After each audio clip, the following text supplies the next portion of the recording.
에델만이라는 그 커뮤니케이션 네, 외국계 PR 회사. PR 회사죠. 네. 만으로 마흔이 될 때는 무조건 하프타임을 갖는다라는 생각을 하고 있었어요. 미리 한번 잠깐 은퇴해보는 거예요. 그래서 2007년에 나와서 한 7개월 정도를 여행 다니고, 직장에서 제일 관심 있는 거는 제가 보기에는 20대도 아니고 30, 40대예요. 보통 고점에서 옮겨야 자기의 몸값이 올라가는 거예요. 30대는 자기의 연봉을 높일 게 아니라 자기의 몸값을 높여야 되는 거예요. 안녕하세요, 반갑습니다. 월간사원 30위의 강혁진입니다. 오늘도 함께 이야기 나눌 분을 소개해드리도록 하겠습니다. 더 랩H의 김호라고 합니다. 대표님도 근데 원래 직장인이셨던 거죠? 그럼요. 어떤 회사에서 어떤 일을 하셨던 거예요? 에델만이라는 그 커뮤니케이션 네, 외국계 PR 회사. PR 회사죠. 그렇죠. 네. 거기에서 이제 일을 하다가 MSD라는 제약회사에 가서 커뮤니케이션 팀장을 하다가 다시 에델만으로 돌아와서 부사장, 사장 하다가 2007년에 나왔죠. 그럼 엄청 젊은 나이에 사장을 하신 거 아니에요? 그렇죠. 36살이었었죠, 그때가. 36살에 사장 되시고 대학원 박사까지 하시고. 원래 이렇게 승진이 빠른 조직인 건가요?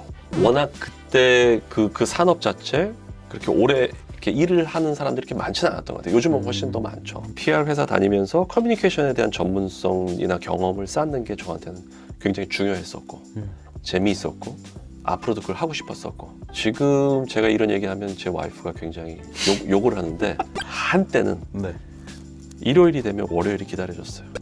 내일 빨리 회사 나가서 이거 영상 보시는 분들이 욕할 것 같은데 아내분 말고도 영상 보시는 분들이 막 욕하실 것 같은데. 약간 그 미쳤었던 때가 있었어요. 일에 미쳤었던. 그러니까 그거는 사실은 저한테 직업적으로 좋았을지는 모르지만 정말 그 개인 생활이 없었던 거예요. 52시간 뭐 이런 개념이 아니죠. 없었는데. 그때는 뭐 15시간 이상 일했으니까요. 하루에. 직장에서 일하는 것뿐만 아니라 돌아와서도 인터넷이나 이런 걸 통해서 계속해서 커뮤니케이션 하는 해외에 나 같은 일을 하는 사람은 어떻게 하는지 이런 것도 계속 찾아봤었고, 그리고 끝 다음에 그거에서 배운 걸 다시 또 직장에 돌아서 써보고, 그렇게 하다 보면 어떤 거는 반응이 없기도 하지만 어떤 것도 되게 좋아하고, 그렇게 해서 나름의 실험을 했었던 것 같고, 그게 저로서는 그 독립하는데 굉장히 중요한 기반이 됐던 것 같아요. 직장 생활을 시작하고 몇 년 만에 사장 자리에 올라간 거죠? 제가 그 직장 생활을 굉장히 늦게 시작했어요. 30에 시작을 했습니다. 아, 진짜요? 네. 군대를 4년을 갔고요. 아, 4년이요? 네, 제가 공군에서 장교 생활을 했거든요. 네. 그 이제 40개월을 했으니까 횟수가 4년이었던 거죠. 갔다 와서 6개월 어정쩡하게 놀았고, 그러고서는 이제 미국에 유학을 갔었는데 IMF가 터지면서 제가 1달러가 750원일 때 갔는데 갑자기 그게 뭐 2,000원까지 올라갔잖아요. 이거를 내가 돈을 2배 이상씩이나 주고 할 필요가 있을까? 그래서 접고 들어와서 이제 에델만이라는 회사에서 인턴부터 시작했고, 그 30에서 시작을 해서 그럼 뭐 6년 만에. 그렇죠. 6년 만에 사장이 된 거죠. 네. 어마어마하네요. 아마 사람이 많이 모자랐었던 것 같아요. 근데 이게 또 그런 고민도 있었을 것 같아요. 엄청 빨리 된 거잖아요. 30대 중반에 사장의 자리, 조직의 장에 올라갔다는 건, 그럼 이제 내려가야 되는 시기가 오는 거잖아요. 맞아요. 그런 고민들은 있었었죠. 네, 그러니까 저는 그렇게 빨리 올라가는 게 좋은 거기도 하지만 사실은 그 반대 측면도 있다고 생각하거든요. 네. 그게 이제 내려오는 것들이 이제 쉽지가 않잖아요. 네. 안 올라가 봐서 아직 내려갈 준비도 못 하고 있어요. 사장을 하면서 제가 한 가지 깨달은 건 뭐냐면, 그게 즐겁지는 않은 거예요. 사장이 되고 나니까 제가 이런 그 코칭하는 거를 좋아하는데 코칭의 시간을 많이 쏟을 수가 없는 거예요. 저는 고객들하고 만나서 하는 걸 좋아하는데, 사장은 기본적으로 전체 시간의 50%에서 60%는 엑셀을 보고 있어야 되는 거예요. 영업 매출 뭐 이런 거. 이거 어떻게 해야 되고, 그다음에 사람 뽑고 이런 것들 작업인 거죠. 근데 그거는 제가 잘할 수 있지만 재밌는 건 아닌 거예요. 여기에서 제가 한 가지 강조하고 싶은 게 뭐냐면, 제가 몇 년 전에 그 페이스북 본사를 방문해서 거기에서 그 일하고 계시던, 지금 이제 카이스트에 계신 차미영 교수님이라는 분, 그분을 이제 인터뷰한 적이 있었어요. 그분이 거기에서 이제 1년간 페이스북 본사에서 일을 했었는데, 제가 굉장히 인상 깊었던 게 뭐냐면, 페이스북에서는 장점과 단점을 어떻게 정의하느냐를 봤을 때, 장점은 자기가 좋아하고 앞으로 성장하고 싶은 분야인 거예요. 개인의 장점이라는 게. 네. 자기가 정말 잘해요. 잘하는데 이건 별로 하고 싶은 게 아니에요. 그럼 이건 장점이 아니라 이건 약점인 거예요. 원하지 않는 능력이 있는 것도 네. 장점이 될 수는 없다는 왜냐면 그쪽으로는 계속 더 잘하려고 이렇게 노력하거나 그런 열정은 없는 거잖아요. 제 주변에서도 190 넘는 친구들은 한 188로 키를 깎더라고요. 걔들은 원치 않는 거야, 키 큰 애들은. 약간 그런 느낌이에요. 그런 거죠. 원치 그분들한테 않는. 큰 키가 꼭 장점은 아닐 수도 있는 거잖아요. 아, 나는 이거를 경험상으로는 좋지만 이거를 내가 평생 하고 싶진 않다. 저는 오히려 그냥 필드에서 고객들하고 만나서 일하는 게 좋은 거예요. 이제 그게 이제 한 가지 생각이 있었었고 만으로 40이 될 때는 무조건 하프타임을 갖는다라는 생각을 하고 있었어요. 하프타임이 뭐죠? 하프타임 이렇게 쉬는 거예요. 그리고 축구도 중간에 하프타임이 있잖아요. 근데 우리는 보통 60세 정도 돼서 혹은 뭐 빠르면 50세가 돼서 나와서 일종의 자기만의 시간을 갖잖아요. 그렇죠. 30대 후반이나 40대쯤에 하프타임을 가지면서 미리 한번 잠깐 은퇴해보는 거예요. 그래서 지금까지 나 어떻게 왔지라고 하는 걸 돌아보고 난 어디로 가고 싶지? 라는 걸 생각해 본 다음에 다시 필드에 들어가서 뛰는 거죠. 그래서 2007년에 나와서 한 7개월 정도를 여행 다니고 좀 저를 이렇게 돌아볼 시간을 가졌던 것 같아요. 그 시간을 가지면서 이제 나와서 이제 사업을 시작한 거죠. 원래는 1인 사업을 계속할 생각은 아니었어요. 이거는 이제 대학원을 다니면서 이걸 했기 때문에 이렇게 혼자 사업을 하다 보니까 이게 저한테 굉장히 시간의 자유가 있더라고요. 그럼 이제 결국에는 한 40 정도의 대표님 책에 나온 표현도 직업인, 자기만 역량을 가진 맞아요. 사람으로서 이제 혼자 독립해서 1인 사업을 시작을 하신 거잖아요. 아까 맞습니다. 말씀하신 뭐 커뮤니케이션, 코칭 이런 네. 일을 하고 계신 거고. 네. 그럼 그 직업인이 돼야겠다고 생각하셨던 시기가 사장을 하면서부터 그 생각을 그렇죠. 하신 거예요? 한 사장 한 2년 정도 했었을 때부터 네. 생각을 했었고 그래서 사표를 사실은 제가 회사 나오기 7개월 전에 썼어요. 사람도 뽑아서 나랑 같이 한 달 정도 같이 일하고 그리고 이제 나왔죠. 아, 그렇죠. 이제 사장할 사람이 없어서 사장이 되신 거니까. 네네.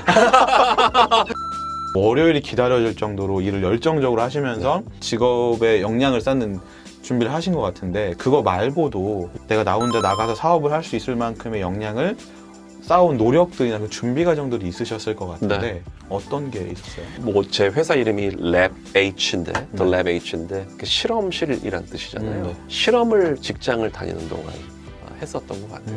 예를 어떤 들면 실험? 제가 있던 그 컨설팅 회사에 이런 그 코칭이나 트레이닝을 갖다가 서비스로 파는 게 사실은 처음엔 별로 없었어요. 그런데 제가 이제 코칭을 알게 됐고 트레이닝이나 이런 그 기술들을 배워서 한번 그 신제품을 이렇게 만들어 본 거예요. 그게 굉장히 고객들의 반응도 좋았었고 이게 팔 수도 있겠다라는 생각이 이제 든 거죠. 그래서 그런 실험들을 해보게 되면서 아 그럼 난 이게 너무 좋으니까 여기에만 100%의 시간을 조금 쏟으면 좋겠다. 좀 더 구체적으로 그 상품이라는 게 보시는 분들이 이제 뭐 커뮤니케이션 전문 쪽이 아니신 분들이 계실 수 있으니까 CEO들이나 네. 임원들에게 1대1로 트레이닝을 시키는 거예요. 실제 카메라 크루하고 같이 들어가서 네. 제가 아주 그 CEO한테 어려운 질문들을 하는 거예요. 난감한 질문. 난감한 질문들 해서 이분이 어떻게 반응하는지를 본 다음에 네. 그걸 같이 플레이해서 보면서 롤플레잉을 하면서 연습하면서 롤플레이에서 피드백 주는 거. 아니면 뭐 이번에 적자 났는데 뭐 그걸 어떻게 메꿀 예정입니까? 맞아요. 뭐 이런 딱 그런 거죠. 또 하나는 이제 워크숍이에요. 10여 명에서 뭐 많으면 20명 교육이 아니라 그들이 서로 이야기를 할 수 있도록 판을 깔아주는 워크숍 진행. 네. 우리가 뭐 퍼실리테이션이라고 하는데 네. 그 기술을 이제 해본 거죠. 근데 그러게 저도 재밌었고 회사에서 잘 팔렸고 근데 경영자니까 그거를 마음껏 할 수는 없고 근데 이제 그런 실험을 통해서 제가 아, 내 직업이 이런 쪽이 맞겠구나. 나도 좋아하고 사람들도 좋아하고 그래서 제가 30대와 40대를 그 직업적 욕구를 비교해 보면 한 가지 크게 다른 게 뭐냐면 둘 다 커뮤니케이션이지만 30대는 제가 커뮤니케이션 잘하는 사람이 되고 싶었어요. 근데 이제 30대 후반으로 오면서 뭘 발견한 거냐면 아, 나는 내가 커뮤니케이션이 잘하는 사람보다 다른 사람이 더 커뮤니케이션을 잘하도록 도와주는 최고의 조력자가 되는 게 저도 좋아하고 잘 팔리고 라는 걸 깨닫게 된 거죠. 제 고객들이 지금의 상태보다 더 나은 커뮤니케이터가 되도록 옆에서 도움을 주는 자신의 욕망을 깨달았네요. 깨달은 거죠. 제가 원래 대학 다닐 때까지만 해도 이 교육자가 되는 게 꿈이었어요. 학교에서 수업하는 거 이거 좋아하거든요. 커뮤니케이션 컨설팅을 하다가 이 두 개가 욕망이 만난 것 같아요. 네. 그래서 코칭을 하게 된 거죠. 현재 내가 지금 상상해보면 회사에 계셨을 수도 있는 연차시고 근데 지금 내가 1인 사업을 하고 있는데 만족도가 어떠신지 궁금해요. 그 질문에 답하기 위해서 제 욕망이 뭐냐라는 건데, 제 욕망은 돈의 부자보다는 시간 부자가 되는 게, 저한테는 제가 하고 싶은 거를 할 수 있는 시간을 확보하는 게 굉장히 중요하거든요. 근데 지금의 제가 그 일하는 형태는 시간을 충분히 제가 쓰고 싶은 대로 쓸 수가 있는 거예요. 그러니까 남이 내 시간을 좌지우지하는 게 아니라 내가 쓰고 싶은 방식으로 시간을 쓸 수 있고, 이걸 어떤 협의를 할 수가 있는 거예요. 그렇기 때문에 제가 오후에 1시부터 5시까지 바느질 수업을 받을 수 있었던 게 지금 저의 만족도는 좋죠. 근데 그 만족도가 좋은 이유는 제가 뭘 원하는지를 알고 거기에 따른 의사결정을 한 거죠. 거기에 따른 의사결정이라는 건 뭐냐면 시간의 자유를 늘리고 돈은 좀 줄이는 거죠. 사장 월급일 때보다 지금 제가 사업을 하지만 집에 가져가는 돈은 더 적어요. 무려 그게 13년 전에 연봉인데도 지금은 더 적지만 지금 이게 저한테는 더 만족스러운 삶인 거죠. 저랑 대표님이랑 사실은 한 10년 조금 넘는 정도의 차이가 나는데 외모는 거의 비슷하죠. 어느 쪽으로 가까운지 중간에 수렴하는 나이가 있을 것 같은데 50이 되면 정말 그렇게 다 회사에서 나오고 정말 이렇게 할 일이 없고 막 요새는 뭐 아파트 경비 자리도 막 구하기 어렵다 이런 얘기들이 막 언론에 나오는데 네. 정말 그렇게 어려운가? 보통 지금 평균이 49살의 주된 직장에서 나오는 거잖아요. 그래서 재취업에 성공한 사람들도 있지만 재취업해도 사실 뭐 2, 3년 이상은 가기 힘들거든요. 직장에서 제일 관심 있는 거는 제가 보기에는 20대도 아니고 3, 40대예요. 열심히 일하고 어느 정도 경력도 있고 퍼포먼스도 나오고 50대는 제가 보기에는 직장에서는 굉장히 부담스러운 나이거예요. 주변에서 명퇴를 명예롭게 하신 분을 보신 적 있어요? 아 그러네요. 명예퇴직의 줄임말이 명퇴인데 다 사실은 밀려 나오죠. 여러 가지 상실감도 있을 거고. 그러니까 이제 그 준비를 사실은 지금부터 해보는 거고. 자신의 나이가 얼마이든가요? 직장을 다니시고 있다면 내가 직장을 언제 어떻게 관두고 싶은지를 써보는 게 되게 중요해요. 그리고 항상 직장을 떠나고 그만두는 거를 저는 주도적으로 하는 게 더 맞다고 생각해요. 내가 나가는 걸 회사가 결정하는 게 아니고 내가 결정할 수 있는. 직장을 옮길 때는 보통 사람들이 잘 나갈 때가 아니라 이렇게 내려왔을 때 옮기는 경우가 돼요. 보통 고점에서 옮겨야 자기의 몸값이 올라가는 거예요. 근데 나중에 이렇게 내려와서 회사에서 밀어가지고 나가게 되면 자기 몸값을 키울 수가 없는 거예요. 이 30대라는 나이가 제일 중요하다고 보는 게 30대는 자기의 연봉을 높일 게 아니라 자기의 몸값을 높여야 되는 거예요. 여기서 몸값을 높인다는 건 뭐냐면 연봉을 단순히 높인다는 의미가 아니라 그 연봉을 주던 직장을 나와서도 자기 몸값을 유지할 수 있는 그걸 의미하는 거예요. 그 조직에 있다는 것만으로 돈을 벌 수 있는 게 아니라 그 조직을 나와도 내 안에 기술이 있어야 되는 거죠. 우리 찍어주고 계신 작가님 보더라도 이분이 어느 조직에 속해 있어야지 돈을 버는 게 아니잖아요. 그렇죠. 내 안에 기술이 있는 거잖아요. 그런 기술이 있어야 되는 거예요. 그게 바로 직업인 거예요. 그 내용들을 정리해 담으신 책이 바로 요새 네. 직장에 대해서 직업인으로. 이 영상 광고 영상 아니고요. 저희가 이 좋은 얘기를 하는 와중에 마침 이 시즌에 정말 우연히도 이 시즌에 맞아요. 책이 네. 나와서 직장에서 직업인으로라는 네. 이 책에 대해 같이 엮어서 설명을 드리고 있고요. 저 홍보하러 나왔는데? 저는 받은 돈은 없는데 방금. 목공소를 또 따로 공간을 운영하고 네. 갖고 계시고 네. 이것도 제2의 또 다른 네. 직업을 위한 노력이라고 볼 수 있는 그럼요. 건가요? 저 목공사는 사업자도 냈고요. 네. 이거는 제가 지금 10년 뒤에는 돈을 어느 정도 받고 팔 수 있는 그 기술을 쌓는 것으로 지금부터 준비하는 거예요. 목수도 어느 정도 한 10년 정도는 뭘 해야 아까 말씀하신 것처럼 그렇죠.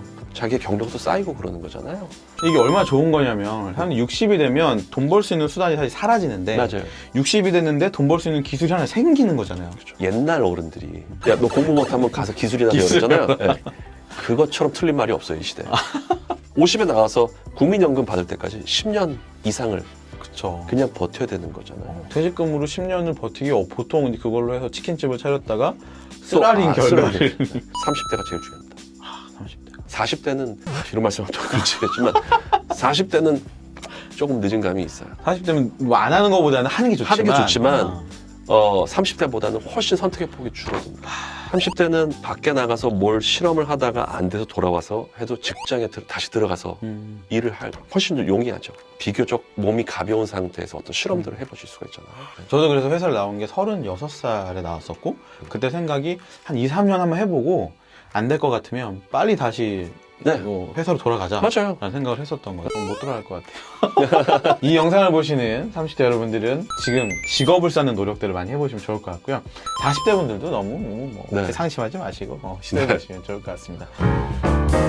오늘 저희가 긴 시간 동안 이야기 네. 나눠서 즐거웠고요. 여러분들 긴 영상 봐주셔서 감사합니다. 네. 다음 영상에 돌아올게요. 좋아요, 구독, 그리고 알람 설정 부탁드리겠습니다. 감사합니다. 네, 감사합니다.